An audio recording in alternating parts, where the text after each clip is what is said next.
I know you're an article. I'm curious. Statistics that can help find star running backs. Take us through that, what it is, and how accurate it's been. Well, the term that I'm gonna use a lot, if you heard me on the last Orange or Brown Talk podcast talking about running backs, there's a term out there called explosive run rate. And what it is, it's basically how often a guy gets 10 or more yards a carry. Because I think as much as, people want to talk about how you want your run, they want the home run hitter at running back, the 70-yard touchdown run, the 80-yard run. The reality is you maybe get a couple of those a season for even the best running backs. The really good ones are the ones that can crank out yardage, extra yardage, 10 to 12 yards, even a couple times a game, because anytime you can eliminate a couple downs on a drive, you could shorten drives by getting bigger gains. That just makes your offensive life easier. And with explosive run rate, what I did was went through the PFF database. It goes as far back as I believe the 2014 season of college football.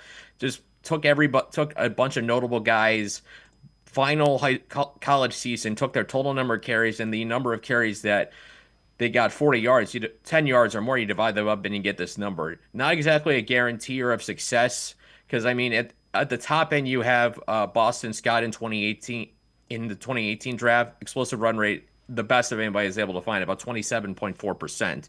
And he's not a great back. He's certainly a solid back, but then number two, Todd Gurley at 26.02% draft in 2015. Injury shortened his career, but we kind of forget how great he really was in 2015. And the biggest thing that this helps with is late round running backs, guys you find on day three. And the best examples I can give you come out of last year's class. For example, Bucky Irving, who led all rookie running backs in rushing yards. He was the only rookie to have 1,000+ yards last season.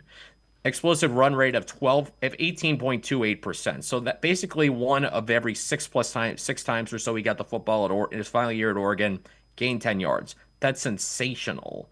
And that actually is a better number, looking at my numbers, than what Damian Harris had in 2019 at 18.12, Devon Achane in his final season, and just a bunch of other guys. So, and you can see based on that explosive data, even though Irving didn't test very well, he was still able to produce at a high level. And then the other one, Tyrone Tracy Jr. from Purdue, second among running backs in yards. He had fewer rushing yards than Jane Daniels, was still pretty good. Explosive run rate. He had only 114 carries last season, but 25 of those went for 10 or more yards. So that's a rate of 21.93%. That's better than, guys like Sony Michel, Tony Pollard, Aaron Jones, Jonathan Taylor, Josh Jacobs, Nick Chubb. So many great running backs. And Tyrone Tracy is more explosive than those guys. And even as a later pick, he was still incredibly productive. So if you're looking for running backs, especially in a deep running back draft, you want to look for those guys that are able to get those 10 plus yards, because that's often a pretty good indicator of NFL success. So, who are the guys this year that track high? Well, we've got Travion Henderson at the top of the list, 25.52% explosive rate. I mean, obviously he could probably sneak in the first round, so maybe not the best example because he's probably going to go early, but still just outstanding season.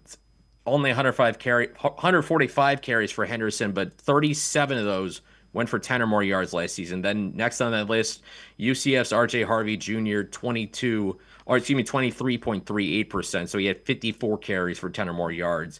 Older guy, but still, I think he could sneak in that day two range. And one of the guys I had as a sleeper, and it seems like he's not a sleeper. Dane Brugler thinks he could sneak in the day two based on his grade on him. Jarquez Hunter from Auburn, excuse me, 22.58%. Just this guy is nothing short of a pure power back. I mean, he's a power back through and through, not afraid to run through. You may not be as creative getting to the second level, but just a guy who's just going to barrel his way through defenders. I think for the Browns, certainly he's a guy I like, because he just brings a physical dimension that you don't have. And some other guys notable: Caleb Johnson 17.92%, Ashton Genty 16.8%, Devin O'Neal 16.06%, Cam Scattaboo, my guy, 15.31%. And certainly, none of these ranges say a guy's definitely going to be better than somebody else, but I think it shows that if you want to be a good running back, you have to be able to create for yourself, and in a way, explosive run rate is a way of how showing how running backs can create for themselves.